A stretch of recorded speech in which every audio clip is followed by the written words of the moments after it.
Iran आणि अमेरिकेच्या युद्धाने जग गॅसवर गेलेलं असताना आता इराणने होर्मुझच्या सामुद्रधुनीत पाण्यात सुरुंग लावल्यामुळे जगाची चिंता आणखीन वाढली आहे। इराणने होर्मुझच्या सामुद्रधुनीमध्ये सुरुंग लावल्यानं वाहतुकीवर कसा परिणाम होतोय जाणून घेऊया। होर्मुझच्या सामुद्रधुनीत इराणचे वॉटर बॉम्ब, इराणचे पाण्यात सुरुंग, सर्वच जहाजांना धोका। सुरुंगांच्या स्फोटांची भीती, अमेरिकाही चिंतेत।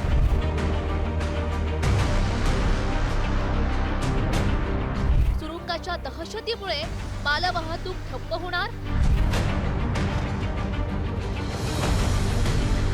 अमेरिका आणि इराणच्या संघर्षात इराणनं होर्मुझची सामुद्रधुनी बंद केली आहे। जगाचा 20% व्यापार होर्मुझच्या सामुद्रधुनीतून होतो, तर भारत त्याच्या एकूण कच्च्या तेल आयातापैकी सुमारे 40 ते 42% तेल या सामुद्रधुनीतून आयात करतो। म्हणजे जवळपास दररोज 1.5 ते 2 दशलक्ष बॅरल तेल या मार्गाने भारतात आणत असतो। त्यामुळे भारतासह आशिया खंडातील सर्व देशांवर या युद्धाचा मोठा परिणाम होतोय। मात्र चीनसह काही निवडक देशांच्या जहाजांनाच इराणनं होर्मुझच्या सामुद्रधुनीतून जाण्यास परवानगी दिली आहे। अनेक देशातील जहाज चीनशी संबंधित झेंडे जहाजावर लावून प्रवास करत असल्याची माहिती समोर आली आहे। मात्र इराणनं होर्मुझच्या सामुद्रधुनीमध्ये सुरुंग लावण्यास सुरुवात केल्यानं सर्वच जहाजांना मोठा धोका निर्माण झालाय। समुद्रातील माईन्स म्हणजे नक्की काय आणि त्या कशा पद्धतीनं लावल्या जातात बघूयात। विशेष नौदल जहाज किंवा युद्धनौका समुद्रात ठराविक ठिकाणी सुरुंग लावतात, त्या पाण्यात खाली जातात आणि निश्चित खोलीवर स्थिर होतात। पाणबुड्या पाण्याखाली गुप्तपणे सुरुंग सोडतात, त्यामुळे शत्रूला कधी आणि कुठे सुरुंग लावला हे कळत नाही। सैन्य दलाच्या मदतीनं विमानातून समुद्रात सुरुंग टाकले जाऊ शकतात। मोठ्या समुद्री भागात लवकर माईन्स पसरवण्यासाठी ही पद्धत वापरतात।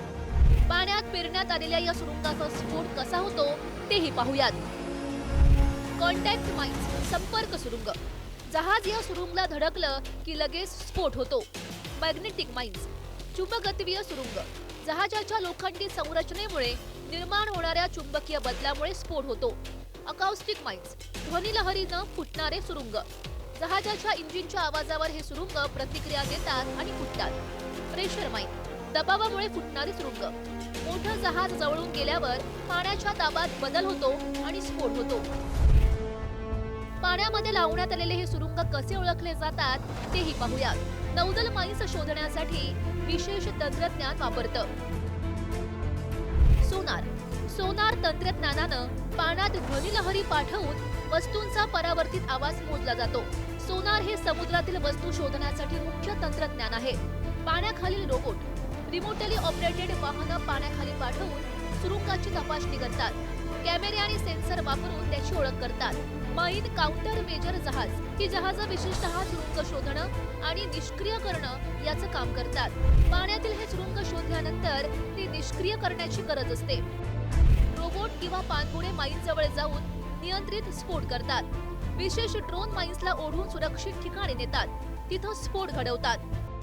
होर्मुझच्या सामुद्रधुनीची डेप्थ म्हणजे खोली कमी असल्यामुळे इराण तिथे मोठ्या प्रमाणामध्ये नेव्हल माइन्स म्हणजेच सागरी सुरुंग त्या ठिकाणी लावू शकतो। त्याच्या सोबतीलाच स्पीड बोटच्या माध्यमातून आणि ड्रोनच्या माध्यमातून सुद्धा या चिंचोळ्या साधारणतः 33 किलोमीटर रुंदी असणाऱ्या आणि त्यातल्या त्यात फक्त 3 किलोमीटरचा नॅव्हिगेशनल पॅसेज असणाऱ्या या चिंचोळ्या प्रदेशामध्ये अटॅक त्या ठिकाणी करू शकतो।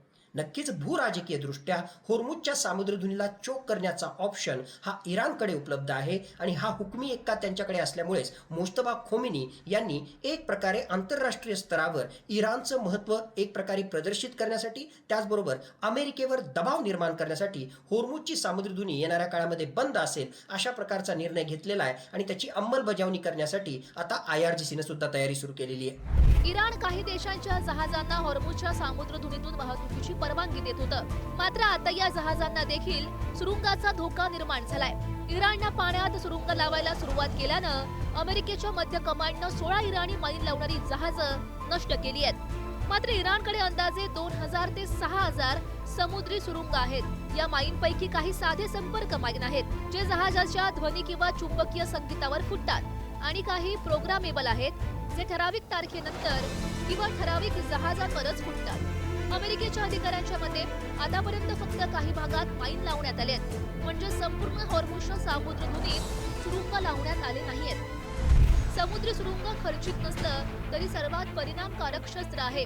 ड्रोन, क्षेपणास्त्र, एअर डिफेन्स सिस्टीमनं पाडली जातात। मात्र सुरुंग तळाशी असल्यानं शत्रू राष्ट्राचं मोठं नुकसान होऊ शकतं। हॉर्मुझच्या सामुद्रधुनीत युद्धजन्य स्थितीनं विमा कंपन्यांचा विमा देण्यास नकार आहे।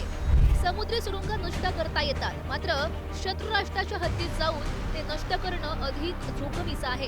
त्यातच इराणनं लावलेले सुरुंग सध्या मर्यादित असले तरीही या सुरुंगामुळे फक्त अमेरिकेच्याच नाही तर इतर देशांच्या जहाजाला देखील आता धोका निर्माण झालाय। त्यामुळे सुरुंगाच्या नुसत्या भीतीनं देखील मालवाहतूक थांबू शकते। एकंदरीत इराणनं हॉर्मुझच्या सामुद्रधुनीमध्ये लावलेल्या सुरुंगाची भीती जगात महागाई, बेरोजगारी वाढवू शकते। शिवाजी काळे, पुढारी न्यूज, नवी दिल्ली।